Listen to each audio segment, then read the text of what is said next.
Ничего не двигается. Пшёл-то нахуй, блядь.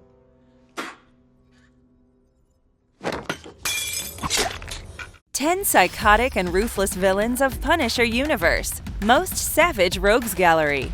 No matter how much one thanks writer Gerry Conway and artist John V. Romita and Ross Andru, it will never be enough to acknowledge these masters behind the creation of Punisher. The most notorious vigilante of Marvel Comics, it has been 47 long years since he made his first appearance in the 129th issue of The Amazing Spider-Man. One may not remember, but back in 1974, the Punisher was essayed as an opponent to Spider-Man, before eventually going on to become one of Marvel's most popular and successful characters. Galvanized by the brutal death of his family at the hands of the mafia, Frank Castle, aka the Punisher, literally wages a one-man war on crime, employing a diversity of methods and weapons. From saving the world to destroying it, the Punisher has come quite a long way. Even by the dark standards of Marvel, he has had more than his fair share of enemies to take care of. Well, in today's video, we will talk about 10 of the most psychotic and ruthless villains from the Punisher universe with their backstories explained. Before we go into our list, we have a very small request. If you like our content, please support us by subscribing to our channel. This is a small click from you, but it means a lot to us. Thank you. Let's begin. Nicky Cavella. Nicholas Cavella was born into a mafia family, his father being a respected member. Now it would only be fair to address Cavella as a psychotic mobster. After all, at the tender age of 8, he killed his parents and younger sister at the suggestion of his Aunt Mo, framing his uncle for the carnage. Aunt Mo had her own plans, of course. Besides wanting to take over the family's felonious operations, she also wanted to adopt Nicky, taking him as her lover and protege. The fact that Mo routinely forced him to engage in sexual activities with her made Nicky become even more of a deranged sadist than he already was. It ultimately drove him to suffocate her with a pillow while they were at it. When it comes to Cavella, he inevitably happens to be one of the most terrible comic book sociopaths you will ever come across. Though the sexual abuse at the hands of his aunt was horrible, it's important to keep in mind that Cavella committed his first serial killing long before that at the early age of 8. Being one of the very few crooks to have survived an encounter with the Punisher, Cavella thought he would get lucky a second time. His overconfidence led him to vandalize the Castle family graves, exhuming and urinating on the remains, all in the hopes of laying a trap for the Punisher. However, that resulted in him getting abducted by Castle, driven deep into the woods, and shot in the belly.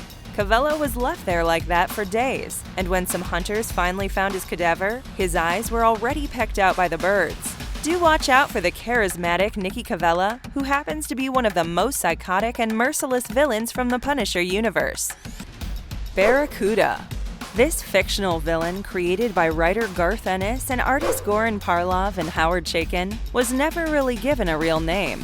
All we know is he came from a very poor background in Boca Raton, Florida. While he was young, his abusive, alcoholic father regularly tortured him to make him comprehend the agonizing nature of the world and how he had to be strong to survive in it. The unsettled fury that he had towards his father was responsible for his later developments. During a brawl in elementary school, he gouged the eyes of his classmate, which in turn landed him at a youth detention center. While there, he castrated a would-be attacker, leading to him getting recruited into the U.S. Army by a corrupt colonel. Deployed to Nicaragua, he and his team got involved in several clandestine operations and ended up encountering CIA agents Nick Fury and George Hatherley. Initially pretending to help them, Barracuda quickly turned on them, leading to his discharging from the military and a warrant for his arrest.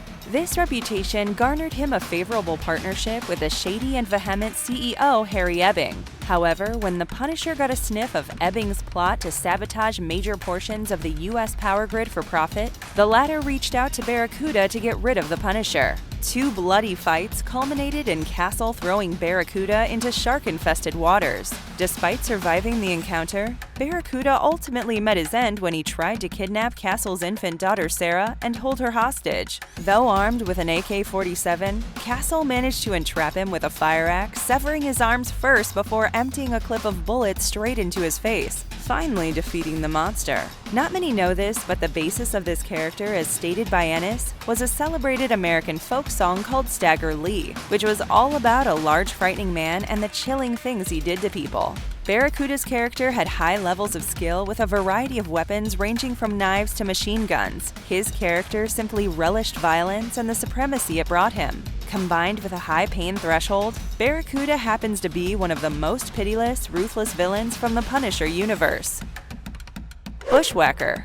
Previously a priest, Carl Burbank gave up his vows to join the CIA, where he was equipped with a bionic arm and made an unhinged assassin codenamed Bushwacker.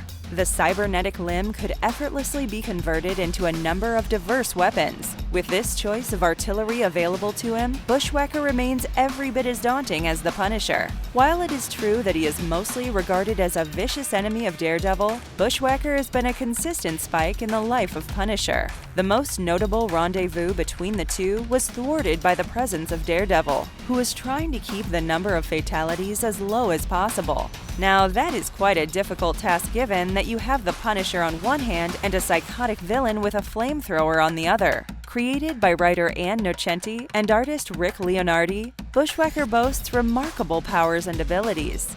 His hands can turn into any armament that he can think of with just a simple thought. From loading his choice of weapons by swallowing ammunition, his character has been made a classic in every way. No jail, no thrashing, not even any death for that matter can hold him back. Do watch out for this highly trained assassin, as he conclusively happens to be one of the most unhinged villains from the Punisher universe. Tiberiu Bulat. This Romanian mercenary fought with the Serbs in the Yugoslav wars and perpetrated several acts of barbarity, from demolishing villages to slaughtering the villagers. Later, at the instruction of his son Cristu, Tiberiu even went to the extent of trafficking humans. The father-son duo, in due course, relocated to the West and built up a series of brothels where East European abductees were forced into prostitution. But even after that, he was not satisfied. Tiberiu's malicious nature and bloodthirstiness always made him crave more. He chanced upon the Punisher when the latter got involved against his prostitution ring. Fully aware of the fact that the vigilante was onto him, Tiberiu assembled the entire crew to face him, but Castle being Castle, easily obliterated all of them with bombs. Soon after that, Tiberiu was taken by the Punisher to an unnamed setting, tied to a chair, and set on fire. This whole act was taped and later delivered to his associates in Moldova as a notice to not mess with the Punisher. Oh, nice shooter!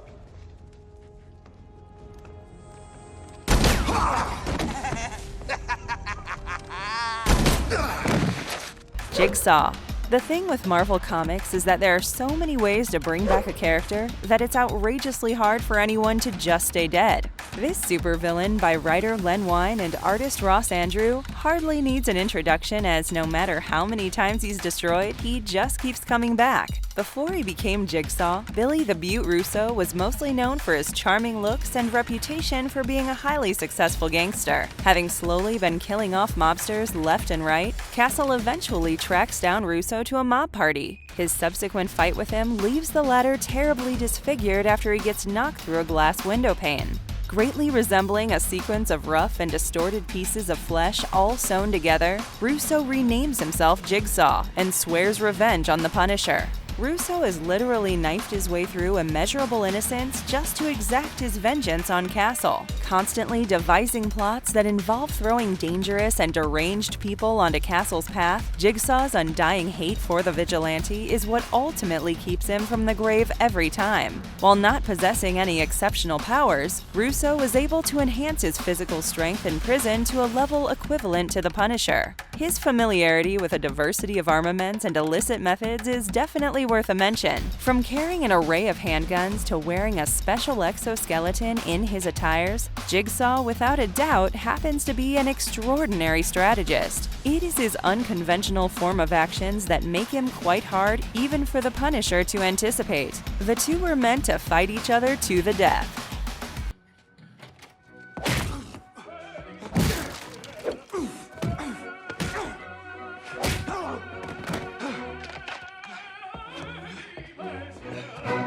The Russian.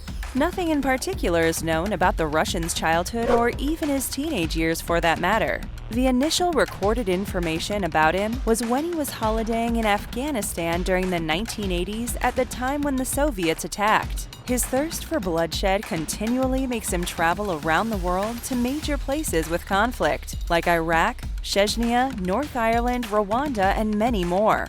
This fictional character, created by Garth Ennis and Steve Dillon, has worked for the Yakuza, Las Vegas PD, and the Italian-American mafia. Thanks to these activities, he is wanted dead by the CIA and other establishments. Believe us when we tell you that, apart from committing murders for money, he also happens to do it because he loves to kill in the first place. Working as a freelance exterminator for various organizations, the Russian eventually came into conflict with the Punisher, culminating in his decapitation at the hands of the vigilante. Later, he was brought back with robotic implants and injected with certain hormones that boosted his strength. The cyborg transgender version of the Russian is shown to be made out of titanium, adamantium, and sturdy plastics.